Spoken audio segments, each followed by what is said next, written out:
Bonjour, bonsoir, bonjour, comme j'aime à le dire, bonjour ou bonsoir, peu importe. Je vous adresse mes chaleureuses salutations pastorales. Voilà, ce soir c'est à mon tour de prêcher, puisque vous l'avez remarqué depuis quelque temps. J'organise les prédications du mercredi principalement. Merci beaucoup, mon épée.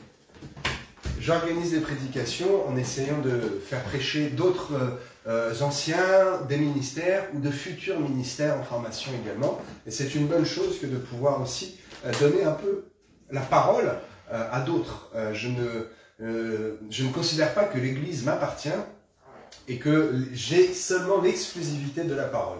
Donc ce soir, voilà, c'est mon tour.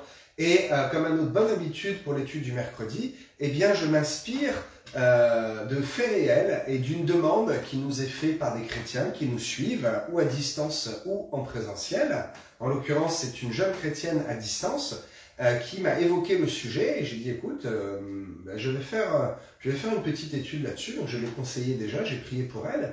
Et puis je fais une étude parce que je pense que eh bien, beaucoup sont concernés par ce sujet. Vous l'avez vu, je crois, en titre, la vulgarité dans la bouche d'un chrétien, les gros mots. Voilà. Est-ce que l'on doit s'abstenir? Est-ce que c'est normal? Est-ce que cela pose un problème? Est-ce que finalement cela a des conséquences? Et pourquoi? Alors j'ai dit ok, je vais traiter le sujet parce qu'effectivement c'est important. Certains ne sont pas dérangés du tout par cette vulgarité et d'autres, en l'occurrence cette jeune fille que je salue, je sais très bien qu'elle ne peut pas regarder en live, mais elle regardera le replay et je la salue chaleureusement dans le nom de Jésus. Alors, certains en sont dérangés, certains n'en sont pas dérangés. Si cela ne vous dérange pas, c'est qu'il y a, je pense, un problème au niveau de la sanctification et au niveau de la sainteté dans votre vie. Si vous êtes dérangé, vous ne pouvez pas vous en empêcher, alors ce message va aussi être pour vous. Mais ne vous en faites pas, je m'exprimerai tout à la fin de ce message. J'ai essayé de constituer quelque chose d'assez simple, puisque c'est le format du mercredi, d'assez concis, et de vous donner des exemples et d'être le plus proche possible de la réalité par rapport à l'époque dans laquelle nous nous situons aujourd'hui, puisqu'effectivement, on peut dire un gros mot, oh, fichtre, vous voyez, ce n'en est pas un. Mais il y a peut-être 200 ans, cela était considéré comme étant vulgaire et comme étant un mot qui n'était pas correct d'employer dans le langage commun et dans le langage de tous les jours. Alors, le gros mot, la grossièreté, n'est pas seulement un tabou linguistique, vous l'avez compris, puisque ce que je dis aujourd'hui, peut-être demain sera considéré comme vulgaire. Ça m'étonnerait, vu l'époque à laquelle nous vivons, ce serait plutôt l'inverse. Mais ce que je dis aujourd'hui dans un langage de tous les jours, un langage commun, est très certainement considéré comme étant vulgaire il y a peut-être 50 ou 100 ans, dans une société dans laquelle il y avait beaucoup plus de morale et beaucoup plus de remise en question. Donc, je vous le dis, le mot en lui-même, peu importe le mot, ce n'est pas seulement un tabou linguistique où on dit « Ok, bon, bah, à cette époque c'est vulgaire, mais dans 10 ans ça ne le sera plus. » Non, non, non, non, non. Je vous le dis, et je vais rentrer tout de suite dans le vif du sujet. Lorsque vous dites ce genre de choses, le monde spirituel, je vous le dis, c'est une vérité. Le monde spirituel qui nous entoure s'en empare. Il s'empare de tout ce qui sort de votre bouche. Parce que vous devez, j'espère que vous êtes, mais si vous ne l'êtes pas, sachez que vous devez représenter qui est Christ. Vous êtes les représentants de Christ. Vous êtes les témoignages vivants sur terre de ce que représente la foi. Ok, donc là, cela pose un problème. Si vous êtes censé être les représentants de Christ sur terre et que votre langage est trop familier ou ne se distingue pas ni votre attitude du monde, alors comment allez-vous représenter la sainteté du Saint-Esprit, la sainteté de Christ? Bien, on peut dire effectivement, je l'ai déjà entendu. Je l'ai déjà entendu d'ailleurs, je fais une petite aparté, comme à chaque fois que je fais une étude ou que je parle, je regarde un peu le monde autour et ce qu'en pense le monde et ce que disent aussi parfois d'autres pasteurs. Et j'ai vraiment été choqué, mais vraiment, de voir que peu déjà s'expriment sur ce sujet, qui peut paraître un sujet léger, mais qui est un sujet très important, mais encore plus surpris de voir que certains, qui sont même réputés, je ne le connaissais pas, mais il a une grande église et il est très réputé, voilà, il y en a plusieurs, qui prêchent du haut de l'estrade que cela n'a aucune importance. J'ai même découvert un ministère, dont je ne ferai absolument pas la pub, qui porte un nom, déjà le nom du ministère en soi, on se dit, waouh, mais est-ce qu'il est chrétien ou est-ce qu'il lutte contre les chrétiens, ce gars-là? Il s'agit d'un homme qui dit, moi je dis des gros mots et il n'y a aucun problème, on a autre chose à faire que de se concentrer sur ces sujets-là. Bien, c'est le même qui prêche que les démons n'existent pas et c'est le même qui prêche que l'homosexualité est une bonne chose. Voyez-vous, ce genre de ministères qui ont une grande visibilité, qui ont une grande réputation et qui disent tout et absolument n'importe quoi. Donc je me devais de prendre la parole très sérieusement par rapport à ce sujet et de dire non, c'est faux. Ce que ces pasteurs-là disent, c'est faux. Les gros mots dans la bouche d'un chrétien ne sont pas tolérables et ce n'est pas une bonne chose. Bien. Donc je vous disais que leur argument, c'est qu'ils disent que ces mots-là, finalement, ne sont pas vraiment méchants et ne restent que des mots, ne restent que des expressions. Et que ces mots n'ont de sens que finalement si on leur en donne un. Bien. Mais là, le problème, en l'occurrence, c'est que ces mots-là ont vraiment des sens. Il n'y a pas besoin de leur en donner. Tout le monde les comprend très bien. Ils sont insultants, ils sont péjoratifs. Ils sont vulgaires et ils n'ont rien à faire dans la bouche d'un chrétien. Le fait d'utiliser ce langage et ces mots-là, eh bien, c'est vraiment, finalement, tout le contraire de ce que doit être et doit représenter un fils de Dieu ou une fille. Un népios. Même le népios ne doit pas utiliser ce langage-là. Alors, à combien plus forte raison le huios? Le népios, c'est l'enfant spirituel et le huios, c'est l'homme spirituel. Dès que tu fais ta conversion, dès que tu fais métanoïa en grec, n'est-ce pas, la conversion, dès que tu fais demi-tour, eh bien cela veut bien dire quelque chose. Tu ne regardes plus le même genre de programme à la télé. Moi, les films d'horreur, je ne peux plus les regarder. J'aime beaucoup les films de science-fiction, mais les films d'horreur, ma femme le sait, je ne peux plus regarder ça. Des programmes bizarres avec des trucs, je ne regarde plus, je n'utilise plus certains mots. Mon comportement a changé complètement. Mais les mots, là, en l'occurrence, il est question des mots. Mon ami, les mots sont très importants. Quand tu fais métanoïa, quand tu fais ta conversion, que tu découvres qui est Christ, naturellement, tu dois lâcher ce genre de langage. Cela ne doit plus être normal d'utiliser ces mots-là dans la vie de tous les jours. Peut-être, il peut, ok, il y a un coup de sang, la chair parle, un mot sort. Bon, Dieu est bon, Dieu pardonne, bien entendu. Mais même cela, ça ne devrait pas avoir lieu. Mais à la limite, ok, cela est excusable. Mais ce qui n'est pas bon, ce qui n'est pas excusable, ce qui n'est pas tolérable, ce qui ne devrait pas être, c'est les mots de tous les jours. Ce que vous utilisez dans les expressions de tous les jours. Je ne peux pas dire, je n'ai même pas envie de penser à ces mots-là pour ne pas souiller mon esprit. Mais vous savez de quoi je veux dire. Vous cognez l'orteil contre le coin de la table. Ah, ah, et ça sort. Ah, le 1, il a grillé le feu rouge. Ah, qui est-ce qui parle à ce moment-là? Est-ce que c'est le chrétien né de nouveau? Ou est-ce que c'est l'ancien homme? Est-ce que c'est la chair? Moi, je vous le dis, c'est la chair.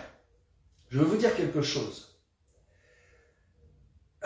Une bouche sale est le résultat d'un cœur sale. Ce que l'on dit reflète qui nous sommes. C'est vrai. Peut-être certains vont être froissés d'entendre ça, mais c'est vrai, ce que vous dites reflète qui vous êtes. Une bouche sale reflète un cœur sale. Nous allons le voir un peu plus loin avec quelques versets bibliques. Je le disais à peine, il y a différents types d'expressions vulgaires et de gros mots. Alors, et chacun, c'est vraiment un problème à combattre individuellement.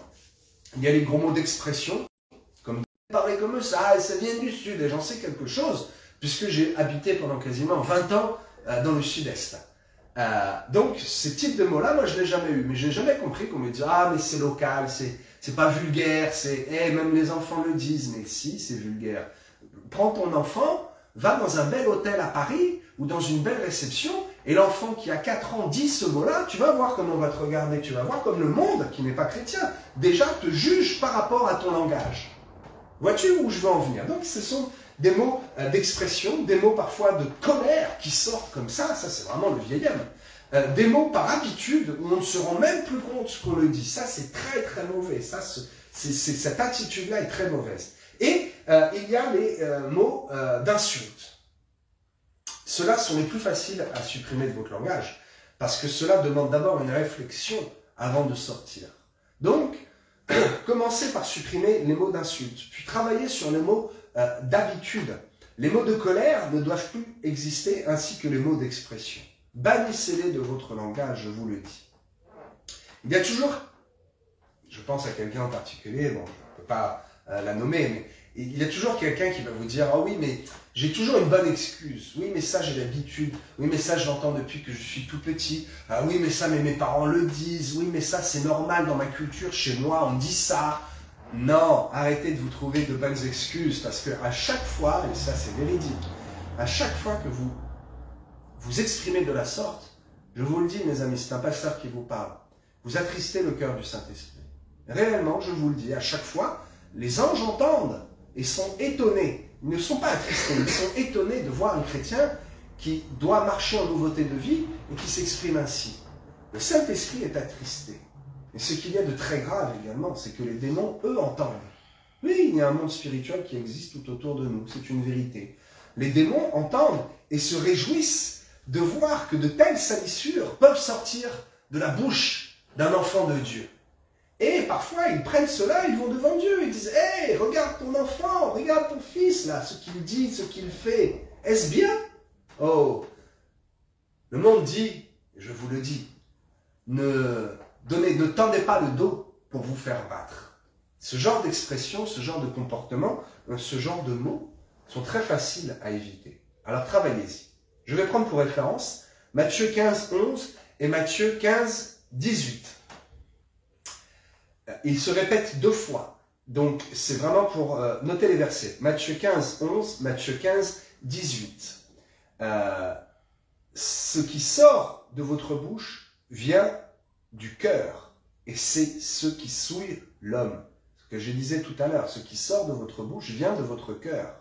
Et donc, c'est cela qui souille l'homme. Il est écrit dans Matthieu 11, ce n'est pas ce qui entre Matthieu 15, 11, ce n'est pas ce qui entre dans votre corps qui est une souillure, en réponse aux pharisiens et à tous ceux qui sont ultra-religieux et qui disent « Ah, mais nous ne pouvons pas manger de crustacés, nous ne pouvons pas manger de porc. » Oh, ici, il est écrit que ce n'est pas ce qui rentre finalement, mais c'est ce qui en sort.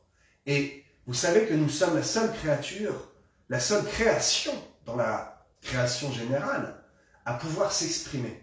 Et donc, nous sommes les seuls à pouvoir dire de bonnes choses ou de mauvaises choses. Nous allons citer encore d'autres versets tout à l'heure par rapport à la vie et à la mort. Ok. Si je suis une nouvelle créature, si en effet, je suis né de nouveau, et donc je suis une créature divine, puisque je suis fait à l'image, avec l'image de mon Créateur. Cette image est parfaite. Mais moi, je ne le suis pas encore. Mais j'essaye, j'y tends. Et donc, naturellement, je suis et je dois être régénéré par le Saint-Esprit. Donc, comment vais-je continuer, en étant régénéré par le Saint-Esprit, à utiliser ce genre de mots? Ce n'est pas possible. Romains 12, 2.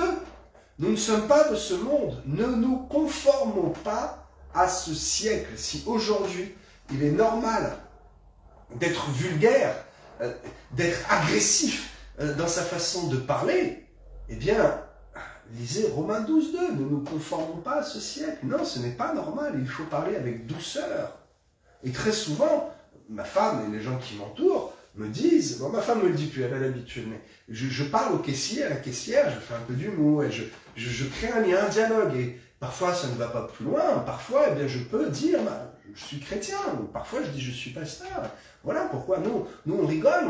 On est des gens qui sommes respectueux, qui sommes aimables. Et nous respectons la société. Nous devons nous comporter. Nous devons être des gens de bien dans cette société. Voyez-vous? Comment voulez-vous être quelqu'un de bien si votre langue vous pollue? Si votre langue n'est pas à la gloire de Christ? Hey, ce n'est pas un témoignage. Éphésiens 4, 29. Qu'il ne sorte de votre bouche aucune parole mauvaise. Mais, s'il y a lieu, s'il est possible, quelques bonnes paroles qui servent à l'édification et communique une grâce à ceux qui l'entendent. Effectivement, quand je repars du magasin et que l'employé qui était en face, le conseiller, sourit un peu, et je me dis, oh, peut-être j'ai égayé sa journée. Effectivement, ils n'ont pas l'habitude d'avoir des clients qui disent merci, bonjour, félicitations, ah, vous m'avez bien enseigné. Je suis bien content de tomber sur quelqu'un de compétent, ça m'est encore arrivé tout à l'heure. Une jeune fille qui travaille dans le bois, j'achetais des matériaux pour l'église, et je lui disais, ah, bah, c'est merci parce que je vois que vous savez de quoi vous parlez, et vous êtes qualifié, vous m'avez bien enseigné. Oh, eh bien, oh, j'ai bien vu que elle était contente que je la félicite, et même elle m'a donné encore plus de renseignements sur le type de bois. Oh, je lui ai communiqué une grâce. Ceux qui entendent tout l'inverse, ceux qui entendent des vulgarités ne reçoivent aucune grâce, mais plutôt c'est votre foi qui va être mise en doute. Comment voulez-vous dire à des voisins, à des amis, je suis chrétien, et puis que lors d'une soirée, lors d'un moment, quelques mots vulgaires vous échappent sans même que vous vous en rendiez compte? Ne vous inquiétez pas. Eux vont s'en rendre compte. Et eux vont noter ça quelque part. Ce n'est pas une grâce que vous allez leur communiquer, mais un mauvais témoignage. Éphésiens 5, chapitre 5, verset 4. Qu'on n'entende ni paroles déshonnêtes, ni propos insensés, ni plaisanteries. Choses qui sont contraires à la bienséance. Qu'on entende plutôt des actions de grâce. Je répète. Qu'on n'entende ni paroles déshonnêtes, des mensonges, ni propos insensés, des gros mots, des choses complètement vulgaires qui sortent du contexte, ni plaisanterie. Ici, il s'agit de plaisanterie grasse et vulgaire, parce que, bon, ce n'est pas le sujet, mais il y a quelques versets, quelques situations qui prêtent à sourire dans la Bible, et qui c'est une bonne chose. Dieu aime lorsque l'on rigole. Mais il ne s'agit pas ici de sainte plaisanterie, il s'agit de plaisanterie grasse que l'on fait généralement lors de fêtes avec des païens en famille. Et oh, on rigole sur des choses Seigneur, qui sont de telle souillure. Donc, choses qui sont contraires à la bienséance. Qu'on entende plutôt des actions de grâce, des bons témoignages, des paroles de bénédiction, des paroles d'élévation, de félicitations. Exhortez-vous les uns les autres, n'est-ce pas? Alors je fais attention à l'heure parce que c'est le pasteur qui s'exprime, mais j'ai toujours tendance à déborder un petit peu. Et ce soir, le format, je dois vraiment respecter le format simple. Je fais une parenthèse. Si quelques-uns entendent peut-être des choses qui les choquent, qui ne sont pas d'accord, ou au contraire, un bon message, que cela vous a édifié, ou que vous avez des questions, n'hésitez pas à m'écrire personnellement. C'est moi qui réponds pour le moment, je peux encore le faire. C'est moi qui réponds personnellement à chaque mail. Écrivez donc à pdv.rouen@yahoo.com. Mais vous commencez à être coutumier maintenant de cette adresse mail. Je vais citer encore un verset. Proverbe 18, 21. La mort et la vie sont au pouvoir de la langue. Quiconque l'aime en mangera les fruits. Tiens donc, on peut manger des fruits spirituels, des bénédictions, de ce qui sort de notre bouche. Mais bien sûr, oui, lorsque tu as une parole de bénédiction pour quelqu'un, cette même personne va être l'outil que Dieu va utiliser pour te bénir. Mais je vais encore aller plus loin. Lorsque de bonnes choses sortent de ta bouche, lorsque tu prophétises naturellement sur ta vie, eh bien, oui, tu goûtes les fruits de ta grâce lorsque tu dis, mais je vais obtenir ce crédit pour cette maison, et même si le monde et les articles de journaux disent le contraire, je ne m'en fais pas, ma bouche va produire un bon fruit que je vais goûter, cette belle maison que je vais acheter, même si les crédits tombent par sa hausse, c'est l'inflation, c'est terrible. Non, ma bouche va produire de bonnes choses. Ma bouche confesse que je vais avoir ce crédit à un taux exceptionnel. Et ma bouche confesse que oui, grâce à cette chose qui va être faite, je vais en manger les bons fruits, déjà sur cette terre. Ça, mes amis, j'en discutais tout à l'heure, c'est les prémices de ce que nous allons goûter au ciel. Il n'est pas normal pour un chrétien de ne pas avoir de bénédiction sur terre et de ne pas être dans une abondance, pas seulement une abondance financière, non, pas du tout, dans une abondance spirituelle et de ne manquer de rien, dans une abondance de joie, dans une abondance qui va toujours vous fournir la force, le courage, et l'envie et l'inspiration nécessaires pour vous lever chaque matin. Voilà, fermeture de la parenthèse. La mort et la vie sont au pouvoir de la langue. Quiconque l'aime en mangera les fruits. Et je reviens effectivement sur certains pasteurs qui disent que, eh bien, dire des grossièretés, n'a aucune incidence. Je les encourage à lire les 3 versets que je viens de citer. Moi, je vous le dis, les mots que vous dites peuvent souiller votre corps, peuvent gâcher l'intimité que vous avez avec le Saint-Esprit et ne démontrent absolument pas la présence de Dieu en vous. Faites vraiment attention à votre langage. Donc, je reviens à cette jeune fille pardon, qui m'a fait personnellement la demande, et donc j'ai eu un entretien personnel avec elle. Et elle avait peur, effectivement, de perdre peut-être son salut à cause de ces mots qui viennent par habitude. Et je lui ai tout de suite dit que non, peut-être le Saint-Esprit va être attristé, très certainement. Peut-être elle va rater quelques bonnes opportunités, mais certainement pas le salut. Elle ne loupera pas son salut. Mon ami, sois assuré, n'aie aucune crainte. Job 3, ce que je crains, c'est ce qui m'arrive.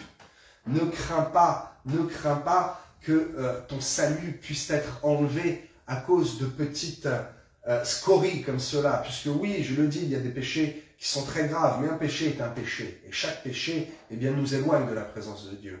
Cette chose-là n'est pas très grave, mais elle va te faire louper tellement de choses. Elle va te bloquer à un niveau spirituel et t'empêcher de rentrer dans une certaine atmosphère de sainteté avec le Saint-Esprit, avec la personne du Saint-Esprit. Donc, faites attention et soyez tranquille.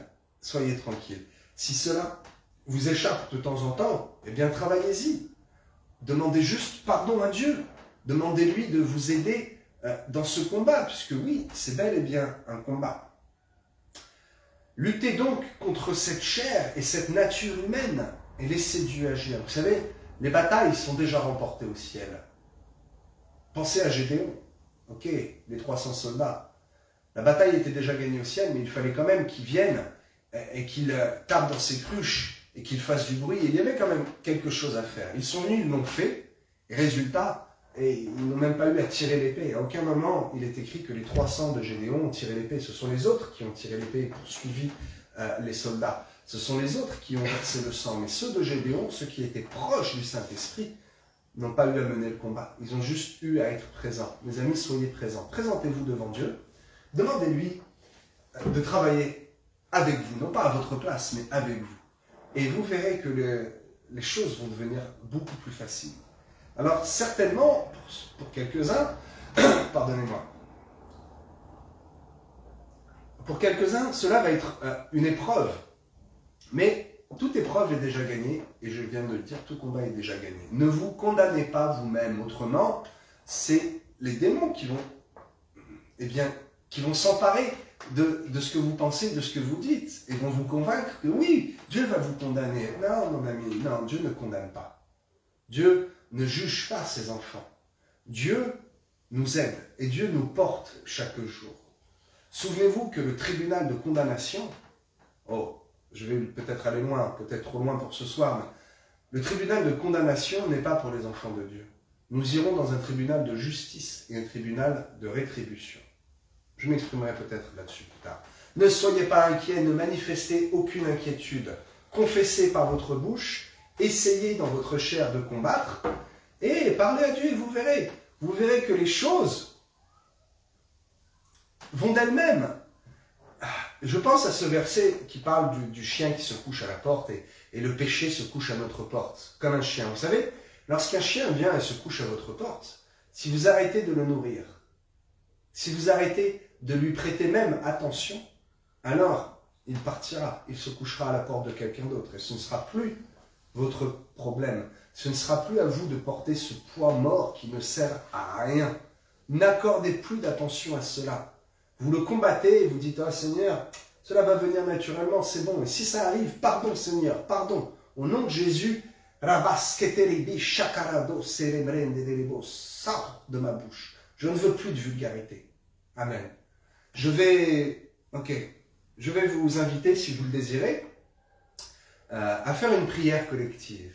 Voilà, je ne le fais pas tout le temps, c'est vrai que c'est rare à l'église où je le propose, mais dans ce format particulier, vous êtes dans l'intimité, puisque vous êtes chez vous en train de regarder dans le métro, bon, mais vous avez possibilité de vous reconnecter, de regarder à nouveau le message et de prier à voix haute sans que personne ne vous regarde, personne ne vous juge. Ok.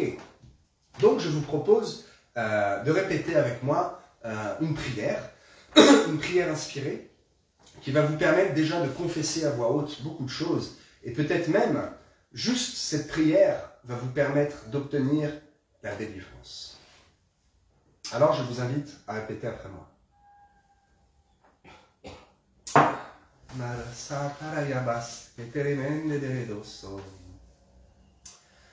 Ô Père, précieux Saint-Esprit, Seigneur, je reconnais que j'utilise des mots vulgaires.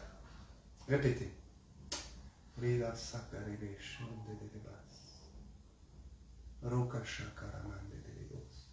Seigneur, je te demande pardon. Sincèrement, je te demande pardon.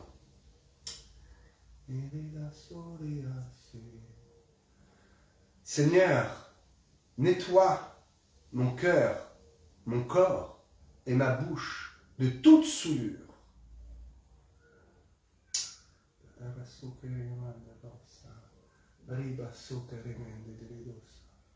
Aide-moi à chasser cette mauvaise habitude.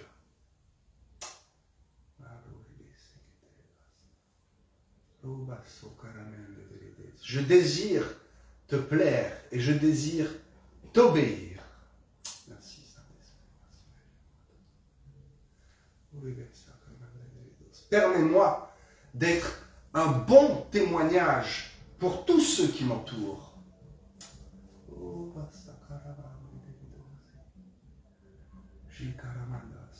Saint-Esprit, apprends-moi à être au contrôle de ma langue. Saint-Esprit, apprends-moi à maîtriser ma langue. Et à naturellement renouveler mon langage. Je veux marcher en sainteté de vie et de parole. Ma bouche est faite pour te louer. Et je sais, je confesse et je crois que maintenant, je suis libéré des liens de grossièreté. Merci Seigneur, merci Saint-Esprit, en ton nom soit toute la gloire, merci Père. Amen, Amen, Amen. Au nom de Jésus Tout-Puissant, sois libéré maintenant par cette prière de foi, par cette prière d'action de grâce, sois libéré de ces vulgarités, de ce démon qui te susurre les mensonges à l'oreille.